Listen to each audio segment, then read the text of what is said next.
श्री गणेशाय नमः. श्री पांडव प्रताप कथासार अध्याय 4. दुष्यंत शकुंतला आख्यान. ऐका. दुष्यंत राजा आपल्या नगरात गेल्यावर त्याच दिवशी कण्व ऋषी आपल्या आश्रमात परत आला. त्याला पाहून शकुंतलेला लाज वाटू लागली. ऋषीला अंतर्ज्ञानाने सर्व गोष्टी कळाली. त्याने तिला न रागावता असा आशीर्वाद दिला की वंशाला भूषण होणारा व रूपवान असा मुलगा तुला होईल. पुढे 9 महिने पूर्ण होताच तिला मुलगा झाला. तो दिसण्यात फारच सुंदर होता. त्याचे नाव भरत असे ठेवण्यात आले. तो 6 वर्षाचा झाला तेव्हापासून निर्भयपणे वाघ सिंह यांच्याशी मस्ती करीत असे. त्याचे हे अचाट धैर्य पाहून तेथील इतर ऋषींनी त्याचे नाव सर्वदमन असे ठेविले. दुष्यंताने शकुंतलेस मी तुला पालखी पाठवितो असे सांगितले होते, परंतु त्याने तसे केले नाही. शेवटी कण्वाने विचार करून आपल्या शिष्यासह शकुंतलेची दुष्यंताकडे रवानगी केली. ती मंडळी जेव्हा राजाकडे पोहोचली तेव्हा राजा प्रधान वगैरे मंडळीसह सभेत बसला होता. यावेळी शकुंतलेचे रूप पाहून सर्वांना असे वाटले की ही कोणी स्वर्गाहून आलेली स्त्री असावी.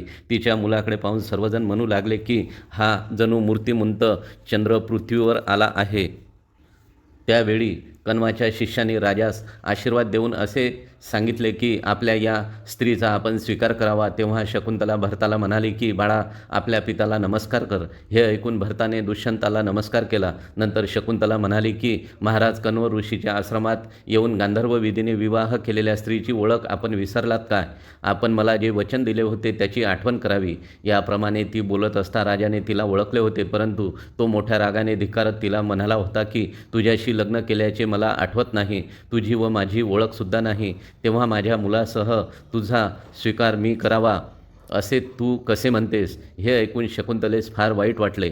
तिने राजाची खात्री पटावी म्हणून पुष्कळ भाषण केले. विश्वामित्र व मेनका यांच्यापासून माझा जन्म झाला असून तुम्ही गांधर्व पद्धतीने माझ्याशी लग्न केले आहे वगैरे माहिती सांगून शकुंतला रडू लागले. तिचे ते सर्व बोलणे सर्वांना खरे वाटू लागले, परंतु राजाने तिला स्पष्ट सांगितले की अप्सरा म्हणजे केवळ वेश्या. तिची तू मुलगी. तुझ्यासारख्या अशा खोडसाळ बायकोचा स्वीकार करून मी माझ्या पवित्र वंशास डाग लावू काय? तू अशी आलीस तशीच निघून जा. हे ऐकताच निर्दोष शकुंतला आकाशाकडे पाहून म्हणाली की देवा, या ठिकाणी खरी साक्ष देणारा तूच आहेस. एवढे बोलून ती परत फिरणार तोच गंभीर आकाशवाणी झाली की हे राजा दुष्यंता, शकुंतला ही अतिशय साध्वी स्त्री आहे. तू तिच्याशी गांधर्व विधीने विवाह केला आहेस व तुझ्यापासून तिला तो मुलगा झाला आहे.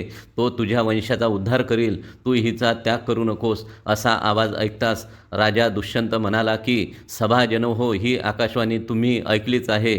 या स्त्रीशी लग्न केल्याची मला आठवण होती, परंतु ही गोष्ट गुप्तपणे झाल्याने व आजपर्यंत मी ती गोष्ट कोणास सांगितली नसल्यामुळे मला हिचा स्वीकार करता येईना. नंतर राजाने शकुंतलेचे समाधान करून तिला व पुत्राला आपल्या सिंहासनावर बसविले. त्यामुळे तिला आनंद झाला. पुढे राजाने अनेक प्रकारांनी तिचे मन रिझविले. दुष्यंतामागून त्याचा मुलगा भारत राज्य करू लागला. त्याने सर्व पृथ्वीची सत्ता स्वतःकडे घेतली व अतिशय उत्तम प्रकारे राज्य केले. त्यांचेच नाव त्याच्या वंशाला चालू झाले. त्याच वंशातले तुम्ही आहात म्हणून भारत असे नाव तुम्हालाही चालू आहे व तुमच्या वंशजाच्या इतिहास संग्रहालाही यावरून तेच नाव पडलेले आहे.